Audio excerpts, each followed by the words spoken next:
Hello students, welcome to my YouTube channel NRJ commerce classes. Students, मेरी 6th video है business studies class 12th के लिए, chapter first nature and significance of management. Student, ये video 6 है लेकिन part 4 है।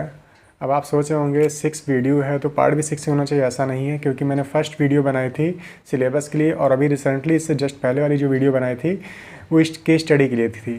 ठीक है, इसलिए मैंने इसको पार्ट में नहीं काउंट किया है। तो ये पार्ट 4 है, ठीक है, और वीडियो 6 आपकी।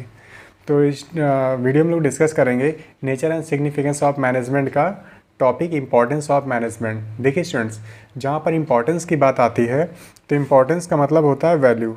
इंपॉर्टेंस का मतलब होता है वैल्यू, ठीक है।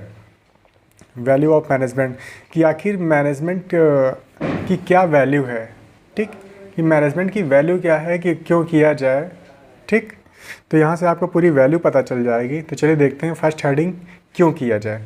Management helps in achieving group goals. देखिए क्यों का रीजन मिल गया ना। मैनेजमेंट क्यों किया जाए, management helps in achieving group गोल। मैंने हिंदी में इस बार लिखा है और ये बहुत ही की पॉइंट है आपके लिए, जो आप लोग आसानी से हेडिंग को याद रख सकते हैं, ठीक। देखिए इस हेडिंग में आपको याद ये रखना है, जैसे क्या लिखा है, management help in achieving group गोल। तो इसमें आपको याद ये रखना है कंपनी के ऑब्जेक्टिव के लिए सारे एम्प्लॉयज़ को एक करना। कहीं भी केस स्टडी में आपको ये दिख जाए कि जहाँ पर कंपनी के ऑब्जेक्टिव के लिए सारे एम्प्लॉयज़ को एक करने की बात की जा रही है कि भाई तुम सब लोग एक हो जाओ, क्योंकि एक होकर ही तुम लोग क्या कर सकते हो, टास्क को पूरा कर सकते हो, ठीक है। कहीं भी केस स्टडी में आपको ये पूछ लिया जाए कि किसी कंपनी में सारे एम्प्लॉयज़ को एक होने की बात की जा रही है कि टास्क अचीव हो जाए, और आपसे पूछा जाए बताओ यहाँ पर कौन सा इंपॉर्टेंस है, तो आप आंसर क्या देंगे, management helps in achieving group goals, ठीक। नेक्स्ट इंपॉर्टेंस देखते हैं, मैनेजमेंट इंक्रीजेस एफिशिएंसी। अब ये वाली हेडिंग में क्या याद रखना है कि कहीं भी केस स्टडी में अगर आपसे ये कह दिया जाए कि कम कॉस्ट लगाना है और ज़रूरत के हिसाब से रिसोर्स यूज करना है, यानी जो मशीनरी हैं उनकी ज़रूरत के हिसाब से यूज करो, जो एम्प्लॉय उनको ज़रूरत के हिसाब से ही यूज करो और कम कॉस्ट भी लगाओ, कहीं पर भी ये अगर बात कही जा रही है और आपसे इंपॉर्टेंस पूछी जा रही, तो हेडिंग क्या बनेगी, मैनेजमेंट इंक्रीजेस एफिशिएंसी, ठीक है। Next heading, management creates a dynamic organisation. अब management creates a dynamic organisation, ये हेडिंग क्या बताती है, इसमें आपको बस इतना याद रखना है, किसी भी केस स्टडी में अगर आपसे ये पूछा जाए मैनेजमेंट में कुछ नया करने की बात की जाए या फिर कुछ अपडेट करने की बात की जाए, ठीक है, कुछ नया करना है मैनेजमेंट में या फिर अपडेट करना है, कुछ भी अपडेट कर, जैसे मान लो ये पूछा कि किसी कंपनी ने क्या किया कि अपने जो भी पार्ट्स बनाती है किसी भी मशीनरी के, अब वो दूसरे नए तरीके से बनाने की कोशिश करेगी या नए बनाएगी, तो यहाँ पर कुछ नए की बात आ जाए, अपडेट की बात आ जाए और आपसे इंपॉर्टेंस पूछी जाए मैनेजमेंट की, तो आंसर क्या देंगे, management creates a dynamic organize. क्योंकि डायनेमिक का मतलब क्या होता है, न्यू। डायनेमिक का मतलब न्यू, आप लोग कहीं लिख लीजिएगा, ठीक है। डायनेमिक का मतलब क्या होता है, न्यू, इसको याद रखिएगा, ठीक है। नेक्स्ट हेडिंग है management helps in achieving personal objective, ठीक। यहाँ पर जो पर्सनल वर्ड है ये बहुत ही कंफ्यूज करता है, ये कंपनी का खुद का नहीं है, ठीक है। यहाँ पर पर्सनल वर्ड इंडिकेट किया जाता है एम्प्लॉयज़ के लिए, क्योंकि यहाँ पर्सनल का मतलब होता है इंडिविजुअल, और इंडिविजुअल नीड किसकी होती है, एम्प्लॉयज़ की होती है, ठीक है। तो यहाँ पर्सनल वर्ड किसके लिए, एम्प्लॉयज़ के लिए है। तो आप कंपनी के लिए ना समझिए, कंपनी अपने लिए कर रही नहीं। Management helps in achieving personal objective, तो अभी इस हेडिंग में क्या याद रखना है, किसी भी केस स्टडी में अगर आपको, अब मैंने क्या बताया, पर्सनल का मतलब किसके लिए वर्ड है, ये एम्प्लॉयज़ के लिए है, ठीक है। तो इस हेडिंग को याद कैसे रखा जाए, इस हेडिंग में आपको याद रखना है कि एम्प्लॉयज़ को वैल्यू देना और उनके गोल के लिए काम करना, यानी एम्प्लॉयज़ को वैल्यू देना, एम्प्लॉयज़ को ट्रेनिंग देना। अब वैल्यू कैसे दी जाए, ट्रेनिंग दी जाएगी, बोनस दिया जाएगा, ठीक है, उनको मोटिवेट किया जाएगा, प्रमोशन किया जाएगा। तो अगर ऐसी कुछ बात हो जाए या फिर एम्प्लॉयज़ के गोल, जो बेचारे मिलकर काम करते हैं, उनके गोल के लिए काम करना, तो कहीं ना कहीं एम्प्लॉयज़ की बात आ जाए और आपसे पूछा जा रहा है इंपॉर्टेंस ऑफ मैनेजमेंट, आप आंसर क्या देंगे, management helps in achieving personal objective, ठीक है। नेक्स्ट है management helps in development of society. अब इस हेडिंग में क्या याद रखना है, किसी स्टडी में, केस स्टडी में अगर आपसे ये पूछ लिया जाए कि कुछ सोसाइटी के भले के लिए काम किया जा रहा है, जैसे लोगों को डोनेट कर देना, पैसा डोनेट करना या सामान डोनेट करना, कहीं ना कहीं सोसाइटी का भला हो रहा है और आपसे इंपॉर्टेंस पूछी जा रही है, तो आप आंसर क्या देंगे, management helps in development of society. Students, मैंने यहाँ हर हेडिंग के साथ हिंदी में तो लिख दिया है आपको समझाने के लिए, ठीक है। और मुझे आप पर भरोसा है कि अगर आपको हेडिंग पता है और आप ये केस स्टडी पहचान गए, जैसे पहले में क्या लिखा है, management helps in achieving group goals, इसका मतलब कंपनी के ऑब्जेक्टिव के लिए सारे एम्प्लॉयज़ को एक करना। अगर आप ये समझ गए कि एम्प्लॉयज़ को एक करने की बात की जा रही है तो आप इस हेडिंग को अपने अकॉर्डिंग एक्सप्लेन भी कर सकते हैं। बस आपको हेडिंग सही लिखना है, एक्सप्लेनेशन तो आप कर ही लेंगे अगर कॉन्सेप्ट समझ गए हैं तो, ठीक है। और हेडिंग याद कैसे की जाएंगी सारी, ठीक है। देखिए एक तरीका आपको बताता हूँ, इसमें 5 हेडिंग है टोटल और 3 हेडिंग तो आपकी हेल्प वाली हैं। एक पहली हेडिंग हेल्प वाली, तो management help in achieving group गोल, एक ये, और कौन सी हेल्प वाली है, ये 4th वाली हेल्प है। Management helps in achieving personal objective, और ये वाली management helps in development of society. तो 3 तो हेल्प वाली हो गई और 2 कौन सी बची, management increases efficiency, management creates a dynamic organization. तो 3 तो हेल्प वाली हेडिंग हो गई, ठीक है। तो हेल्प वाली, जैसे मान लीजिए कि आपका वाइवा होता है, एग्जामिनर ने पूछ लिया कि इंपॉर्टेंस बताइए कुछ, चलिए आपको ज़्यादा नहीं आता तो कम से कम हेल्प वाली बता दीजिए आप, ठीक है। याद आ जाएगा कि अच्छा हेल्प वाली हेडिंग कौन सी होती है, ये इंपॉर्टेंस वाली होती है, ठीक है। तो अपने अपने तरीके होते हैं याद करने के, तो आप ऐसे भी याद कर लीजिए, ठीक है। फिलहाल आपको याद होना चाहिए, पाँचों की पाँचों हेडिंग याद होनी चाहिए, क्योंकि किसी के स्टडी में मान लो 2-4 हेडिंग पूछ लेते हैं ना किसी तरीके से, अभी मैं कराऊंगा आपको, ठीक है। तो आपको समझ में आया। पहली हेडिंग क्या थी, management help in achieving group goals, आप ये लिख लीजिएगा, ठीक है। कंपनी के ऑब्जेक्टिव के लिए सारे एम्प्लॉयज़ को एक करना, ठीक है, सारे एम्प्लॉयज़ मिलकर एक हो जाएं, कहीं पर ऐसी बात आ रही तो first heading. Second, management increases efficiency, कम कॉस्ट लगा के और ज़रूरत के हिसाब से रिसोर्सेज यूज करना, तो कौन सी हेडिंग बनेगी, मैनेजमेंट इंक्रीजेस एफिशिएंसी। और नेक्स्ट क्या बनता है, management creates a dynamic organization, यानी मैनेजमेंट में कुछ नया करना या अपडेट करने की बात की जाए, ठीक है। अभी मैं आपको केस स्टडी भी कराऊंगा इसकी, ऐसा नहीं केस स्टडी के लिए नेक्स्ट वीडियो लाऊंगा, इसी में कराऊंगा अभी, ठीक है। आप देखिएगा कैसे आंसर मिलेंगे आपको। Management helps in achieving personal objective, ठीक है। तो अगर पर्सनल का मतलब मैंने क्या बताया, आप लोग लिख लीजिएगा। पर्सनल वर्ड किसके लिए इंडिकेट यूज होता है, एम्प्लॉयज़ के लिए, ठीक। तो management helps in achieving personal objective, यानी एम्प्लॉयज़ को वैल्यू देना या उनके गोल के लिए काम करना। तो कौन सी हेडिंग होगी, management helps in achieving personal objective. Next heading, management helps in development of society, कहीं सोसाइटी के लिए भले काम किया जाए तो क्या हेडिंग होगी, management helps in development of society, ठीक है। तो चलिए केस स्टडी स्टार्ट करते हैं, देखते हैं आपको कितना समझ में आया, ठीक। देखिए स्टूडेंट्स, अब कुछ केस स्टडी करते हैं, देखिए कैसे केस स्टडी आपको समझना है। जैसे पहली केस स्टडी, आप लोग ध्यान समझिए केस स्टडी सॉल्व कैसे करना है, कहाँ पर आंसर मिले, मैं सब कुछ आपको बताऊंगा। On introduction of any changes in the organization, ठीक है, all employ hesitate to accept change, manager convinced the employees and guide them to adopt the change willingly.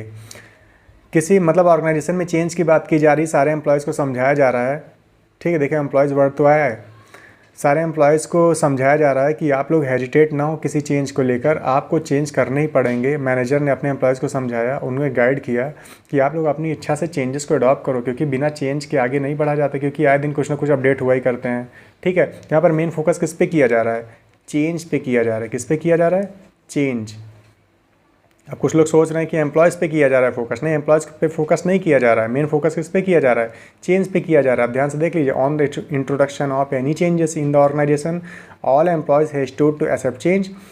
किसी ऑर्गेनाइजेशन में कुछ चेंज की बातें हो रही हैं कि चेंज होना चाहिए और सारे एम्प्लॉयज़ बेचारे घबरा रहे हैं चेंज को लेकर, उसे एक्सेप्ट नहीं कर पा रहे हैं, तो मैनेजर ने समझाया कि भाई चेंज तो करना ही पड़ेगा, उन्हें गाइड किया कि आप लोग अपनी इच्छा से कुछ ना कुछ चेंजेस करिए, ठीक है।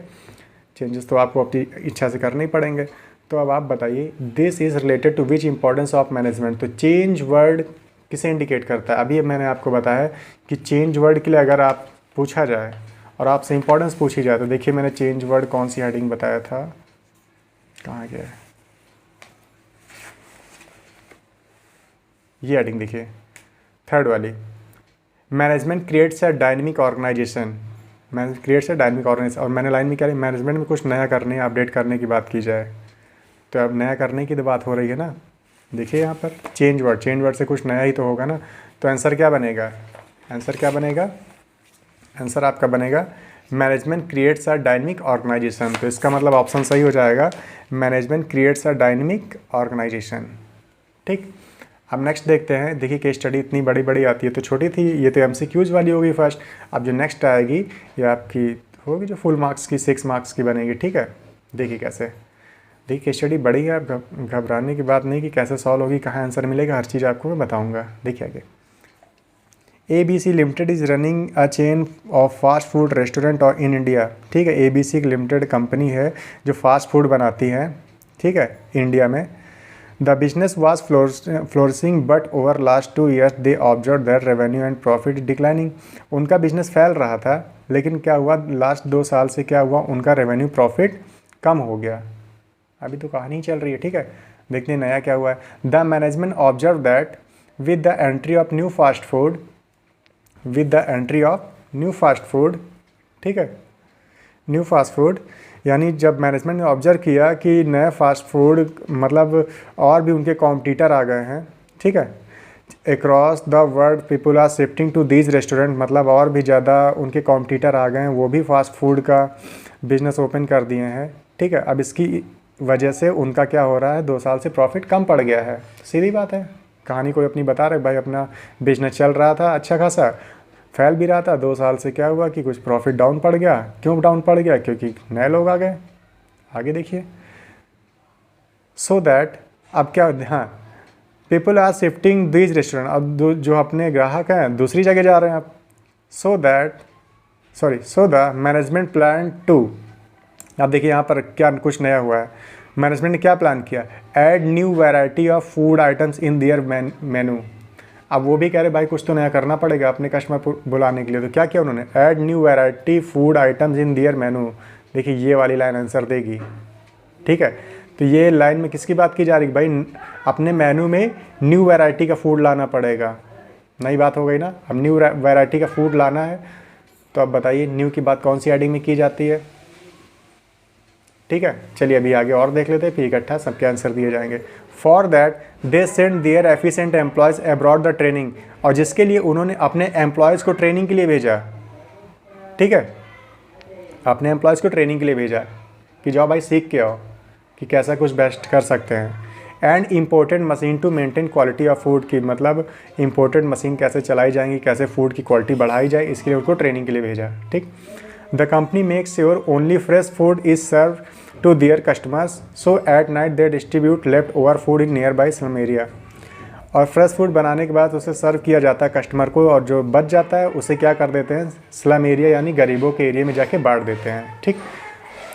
To increase profit margins the supervisor take special care of their is minimum wastage maximum utilization of resource. और सुपरवाइजर्स ने क्या किया, मतलब ध्यान दिया कि भाई अपना कम से कम, देखिए यहाँ पर भी आंसर है, minimum wastage and maximum utilization of resources, कि कम से कम कॉस्ट यूज करो और यूटिलाइजेशन यानी रिसोर्सेज जो उनकी मशीन थी, उनका जो रिसोर्सेज हैं उनको अच्छे से यूटिलाइज करना है, ठीक है, अच्छी केयर करके।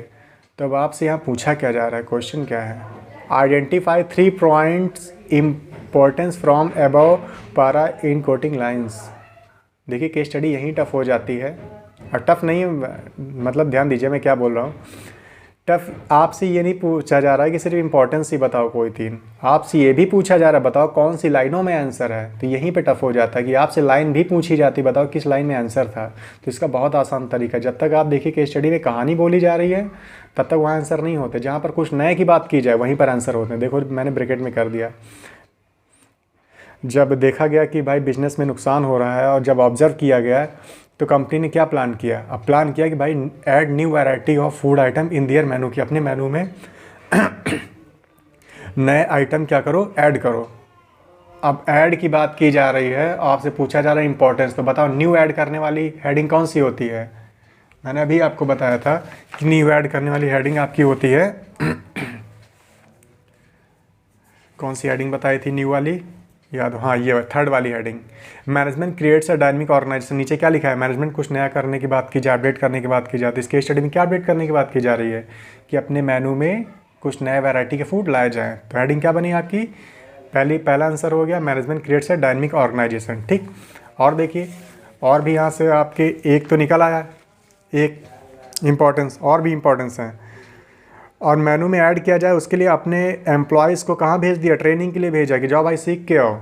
अब एम्प्लॉयज़ की बात की जा रही है और आपसे पूछा जा रहा है कि बताओ कौन सी हेडिंग है, तो एम्प्लॉयज़ की बात कौन सी हेडिंग में होती है, तो देखो ये 4th वाली हेडिंग भाई, management helps in achieving personal objective, यानी एम्प्लॉयज़ को वैल्यू देना, उनके गोल के लिए काम करना, ठीक है। तो मैनेजमेंट को क्या, देखो मैनेजमेंट को वैल्यू देना ना, उनको ट्रेनिंग के लिए भेजा जा रहा है, उनके गोल के लिए काम किया जा रहा है, जाओ भाई सीख के आओ, हमें भी कुछ बेस्ट करना है, ठीक है। तो 4th हेडिंग हो जाएगी management helps in achieving personal objective. देखिए 2 इंपॉर्टेंस मिल गई, ठीक है। अभी और देखते हैं, और भी इंपॉर्टेंस हैं, ठीक है, क्योंकि इसमें 3 बोला है ना, आइडेंटिफाई 3 पॉइंट्स, तो इसका मतलब ज़्यादा ही होंगी। तो देखिए लास्ट वाली लाइन मैंने इंडिकेट किया है कि भाई ठीक है, टू इंक्रीज प्रॉफिट मार्जिन, ठीक है, supervisor take special care of their minimum wastage of maximum utilization of resource को यूटिलाइज करने की बात की जा रही है, मिनिमम कॉस्ट यूज की जाए। तो बताओ कौन सी हेडिंग में होता है ये? तो मैंने कहाँ पर बताया था ये सेकंड वाली हेडिंग देखिए, मैनेजमेंट इंक्रीज एफिशिएंसी। आंसर क्या बनेगा? Management increases efficiency. कहाँ सीखा? कम कॉस्ट लगाना, ज़रूरत के हिसाब से रिसोर्स यूज करना। अरे वही बात तो की जा रही ना यहाँ पर। देखिए क्या बात की जा रही है, minimum wastage and maximum utilization of resources, ठीक है। तो देखिए यहाँ पर ये केस स्टडी आपकी फुल मार्क्स की आएगी, 6 मार्क की, ठीक। और 3 पॉइंट्स आपसे पूछे गए हैं। अब तीनों हेडिंग लिख के तीनों को थोड़ा थोड़ा आप एक्सप्लेन कर देंगे तो आपको 2-2 नंबर हर एक हेडिंग के मिल जाएंगे, 6 नंबर, ठीक है। अब एक चीज़ मैं आपको और टास्क देता हूँ इसी पैराग्राफ में। यहाँ तो फिलहाल 3 आपसे इंपॉर्टेंस पूछी गई हैं, लेकिन इसी पैराग्राफ में एक और इम्पॉर्टेंस यहाँ पर छिपी हुई है उस लाइन में। मैंने उसको ब्रैकेट में नहीं किया है, आप लोग उसका आंसर कमेंट बॉक्स में डाल दीजिए, ठीक है। उस लाइन के कुछ वर्ड डाल के मैं देख लूँगा किसने आंसर दिया। एक और आंसर है, एक और इम्पॉर्टेंस यहाँ पर छिपी हुई, मैंने उसको नहीं बताया है, ठीक है। आप पूरी केस स्टडी पढ़िए और जो मैंने हेडिंग्स पढ़ाई हैं उनको ध्यान से पढ़िए, आपको 100% वो लाइन भी मिल जाएगी। आप लाइन ज़रूर इंडिकेट करिएगा कमेंट बॉक्स में, ठीक है। और आंसर बताइए कि उसका आंसर क्या होगा, यानी उसकी कौन सी इंपॉर्टेंस है, ठीक है। तो आप ध्यान से पढ़िए केस स्टडी, स्क्रीनशॉट लेके और मुझे बताइए कमेंट बॉक्स में, देखें आपने कितना सीखा, ठीक है। तो स्टूडेंट्स मिलते हैं नेक्स्ट वीडियो में, नेचर ऑफ मैनेजमेंट। इसी तरह आपका सिलेबस बढ़ता रहेगा और ये वाली वीडियो आपको बहुत जल्दी मिल जाएगी, हो सकता है कल, नहीं तो परसों मिल ही जाएगी, ठीक है।